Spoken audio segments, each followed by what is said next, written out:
Hi, this is Esther with your Starry Blessings Astrology Celestial Gossip for the week of November 12th through the 18th.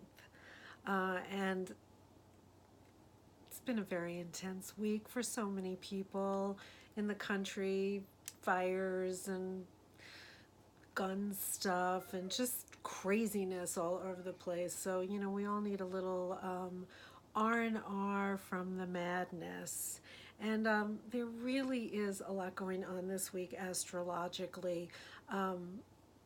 Primarily, and probably the one that you're going to feel the most is Mercury stationing retrograde. And when a planet stations, it means it's holding still at a degree, preparing to go either retrograde or finishing a retrograde period, going direct.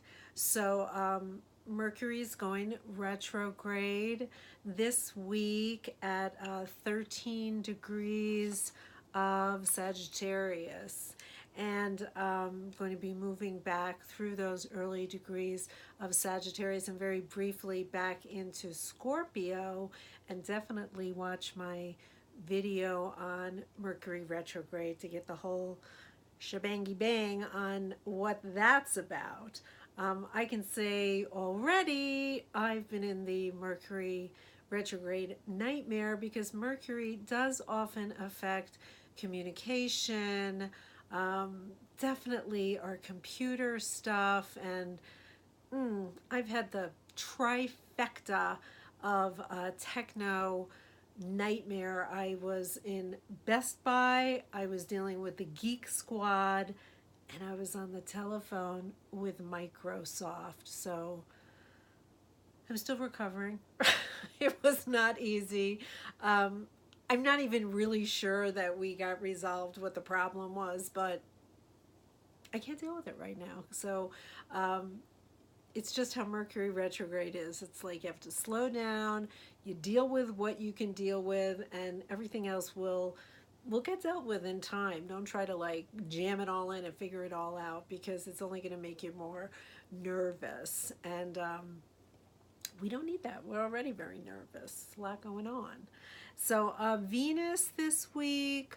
Venus is stationing direct. So Venus has been going retrograde. She is stationing direct on the 16th. By the way, Mercury goes retrograde on the 17th. So the day before, Venus stations direct at 26 degrees of Libra, and then she's going to be moving forward, moving through the last degrees of Libra and then re-entering Scorpio again. So there is, again, these planets, Mercury and Venus, they're kind of just hovering at the degrees that they are at. Mercury at 13 degrees Sagittarius, and Venus at 26 degrees Libra, and they're, kind of preparing to move in the directions opposite from what they were moving. So you might feel some of that in your own chart, in your own life, depending on if these planets are actually affecting points or planets in your own chart. Mars actually is changing signs, and I just couldn't be more relieved about that. Mars in moving through Aquarius has just been way too much stimulus for most of us, and it's stimulated trauma, the fires, the just the frenetic energy around. And I do think there is going to be a little calming of that as Mars moves into Pisces. A lot of the heat and kind of frantic energy of Mars gets drowned out in the water sign of Pisces. Pisces is the last sign of the zodiac, and it is the mutable water sign. So it kind of takes everything and kind of does a little softening effect.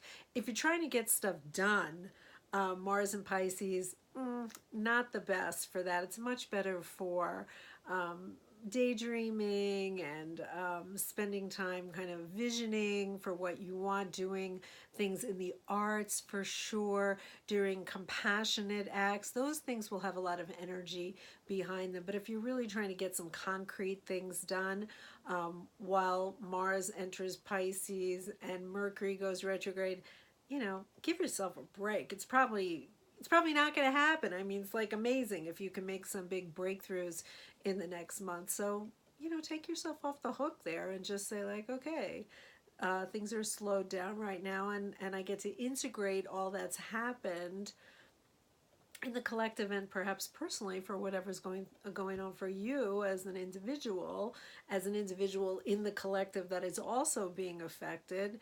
And chill. We know that Jupiter just entered Sagittarius. Everything is going to feel exaggerated.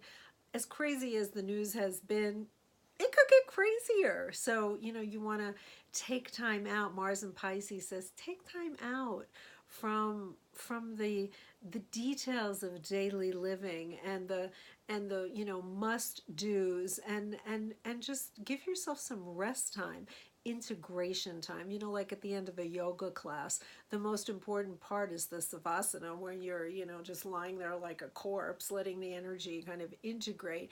This is kind of that time of period that we're moving into, just these next 3 weeks, to kind of just let yourself have a little more fun. Let yourself just say, okay, I've done what I can do. Now I just need to enjoy myself. I think that's really important for this time period. That helps keep the vibration high. Singing, dancing, being with friends, going to the movies that you like. I'm watching the baking show from England. I love that. Whatever it is that you love, that's like, oh, I enjoy this. And just take a little rest from the constant stimulation of our times. Jupiter, as we know, is in the early degrees, 1 and 2 degrees of Sagittarius, just beginning to feel how big that energy is and how much expansion. It's gonna expand whatever it touches. Jupiter expands whatever it touches. So in the best case scenario, it makes everything better, but sometimes it just brings more of what you have to deal with. So careful what you ask for. Saturn's holding steady at 6 degrees Capricorn.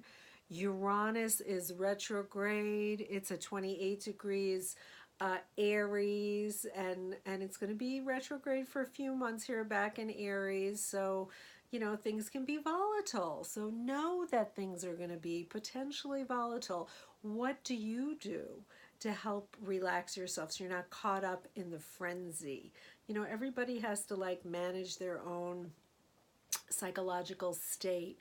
And the more that you know about your chart, the more you know about what works for you, the better you're able to weather these challenging times. Neptune is pretty much holding retrograde at 13 degrees Pisces, and Pluto is holding steady this week at 19 degrees Capricorn. The moon starts off in Capricorn this week, moves into Aquarius, and ends up in Pisces by the end of the week, where it's going to conjunct Mars, and should be a weekend where, go hear some music, or, just let yourself be in some of the higher vibration, soul lifting experiences that the highest end of Pisces kind of gives you that opportunity to connect with those energy. Do things that rate, spiritual experiences, whatever that looks like for you. But I would say definitely to give yourself a lot of time to rest this week, because there's a lot of shifts going on. And during times of shifts and transition, we need to rest, because there's just a limit to how much we can manage at one time. So enjoy the week, whatever you end up doing. I know that for many of us, we are just heartbroken over fires and traumas and things that just feel so out of our control. And do little things that you can do to make your the world that you affect, make that a little better every day, and that helps everyone. Starry blessings to you. And I hope you have a beautiful week on the planet. Make it a beautiful week for yourself on the planet. And Pisces says, do something kind for someone else. Find someone else who needs a little help from you and do that. And that will help lighten your load as well as we all help each other. You are love always, and you will always return back to love. I look forward to connecting with you. Leave me a message. Let's connect.